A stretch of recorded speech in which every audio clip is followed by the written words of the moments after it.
বিএনপির কিছু গুন্ডা বান্ডা আপনাদের নাম মাঙ্গাইয়া অনেক কিছু করতেছে এলাকায়। এটা আমরা আগেও জানাইছি, কয়েকবার জানাইলাম, আজকেও জানাইতেছি।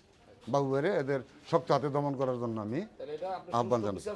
জি, 7 লক্ষ টাকা দিতে হবে। তো 7 লক্ষ টাকা দিতে হবে কেন? হ্যাঁ, এই নেটের ব্যবসা একটু করতে হইলে 7 লক্ষ টাকা দিতে হবে। তো 7 লক্ষ টাকা দিব না, আমার ব্যবসাও তোমাকে দিতে হবে। তোমরা বিএনপি করো, আমিও বিএনপি। 2012 সাল থেকে আমি নেটের ব্যবসা করে আসি আর কি। এটা আবিষ্কার করলাম এই ঘোষবাগে। আমাদের আগে আর কেউ এই নেট ব্যবসা করে নাই, জানেও না, বুঝেও না। তো করে আসতেছি, আওয়ামী লীগ ক্ষমতায় আসলো, নিল এক অংশ।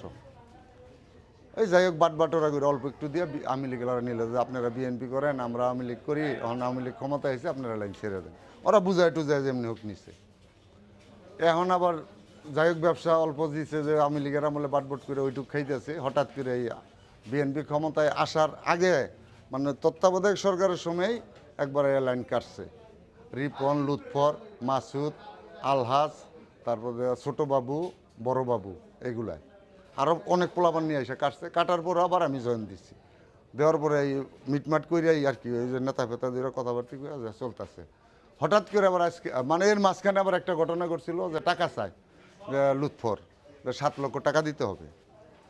তো 7 লক্ষ টাকা দিতে হবে কেন? হ্যাঁ, এই নেটের ব্যবসা একটু করতে হইলে 7 লক্ষ টাকা দিতে হবে। তো 7 লক্ষ টাকা দিব না, আমার ব্যবসাও তোমাকে দিতে হবে। তোমরা বিএনপি করো, আমিও বিএনপি। টাকা দিব কেন? হ্যাঁ, টাকা দিতে হবে। এটা নিয়ে যাই হোক ফয়সাল হয়ে গেছে, আর টাকা টুকা চায় না, এইভাবে চলে আসতেছি। হঠাৎ করে আজকে আইসা, আজকে লুৎফর প্রথম আসে নাই, আসছে হইলো 15-20 জন পোলাপান। আসছে হইলো আলহাজের বাইগনা, মামাতো ভাই, ফুফাতো ভাই, আর একটা ছেলে আসছে, দুজনের নেতৃত্বে অনেকগুলা লোক আসছে। আসার পরে কইতেছে কি, টাকা দেন নাহলে ব্যবসা ছেড়ে দেন। কেন? হ্যাঁ, কয় তোমার নাম কি? জাহিদ। আমার ছেলের জিজ্ঞাসা করে, হ্যাঁ আমার নাম জাহিদ। কয় তুমি নেটের ব্যবসা করো? হ্যাঁ করি। কয় তুমি টাকা দাও, আর নাহলে নেটের ব্যবসা ছেড়ে দাও। কত টাকা? যে আমাকে 5 লাখ টাকা দিতে হবে। যে আমি টাকা দিব না। এটা কর সাথে সাথে আমার ছেলের এই যে আছে না, প্লাস দেয় চোখের মধ্যে মাইরা বসে। মারার পরে আমি ধরছিও করে, আমার ছেলেকে হাত দিলি কেন? কিসের টাকা দিব? ওর গায়ে হাত দিলি কেন? ব্যবসা নিবি, এটা ভালো করে বসে নেতাদা ফোন দাবি, বসবি, তারপরে ব্যবসা আমরা করতেছি, আমাকে টাকা পয়সা খরচ আছে, দিবি, তারপরে আসেন আমাকে ওটা নিবি, আইসে নিবি গিয়া এই সেই। যাই হোক, অনেক কথা কাটাকি, ধাক্কা ধাক্কি, কিলাকিলি হয়েছে প্রথম। আমি আর আমার ছেলে আর ওরা অনেক লোক। যাই হোক, হ্যাঁ ওরাই করছে। পরবর্তীতে ওরা 20 মিনিট পরে 100-র মতো লোক আইসা গুলি করলো। গুলি করে মানুষগুলো সব সরাইলো। গুলিটা করছে, আমার ছবিতে দেখা যাইব, ভিডিও ফুটেছে হয়তো, যদি সিসি ক্যামেরা কারো থাকে।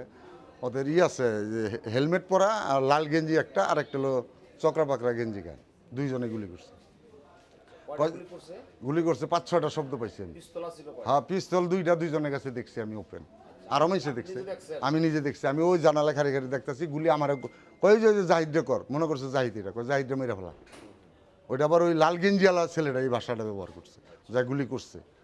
আর ওই গেঞ্জিওয়ালা এই ভাষা কয় না যে জাহিদটা মেরা ফেলা, কিন্তু লাল গেঞ্জি আলা যায়, তার কাছে পিস্তল ছিল, এ বলছে জাহিদটা মেরা ফেলা। তো জাহিদ পালাই গেছে গা, আমিও পালাইছি। গুলি করছে, আর এনে থাকবো না। পরে আইসা ডুইকা এই বাড়ি ঘর ভাঙচুর যা আছে, গাড়ি গুড়ি, হ্যাঁ, মার্কেট লুটপাট, মানে দোকানের টাকা নিছে গা, বাসার টাকা নিছে গা, আমাকে অফিসের টাকা নিছে গা, অনেক টাকা নিছে। অনুমান 7-8 লক্ষ টাকা ক্যাশ টাকা নিছে। হ্যাঁ, প্রশাসনের লোক আসছিল, মিডিয়া কর্মী আসছিল।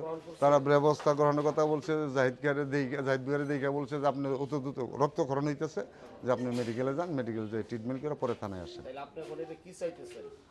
আমি তদন্ত সাপেক্ষে সুষ্ঠু বিচার চাই, নিরপেক্ষভাবে তদন্ত করিয়া যেটা সত্যি ওইটাই আমি চাই। এবং বাবু ভাইয়ের দৃষ্টি আকর্ষণ করছি যে বিএনপির কিছু গুন্ডা বান্ডা আপনাদের নাম মাঙ্গাইয়া অনেক কিছু করতেছে এলাকায়।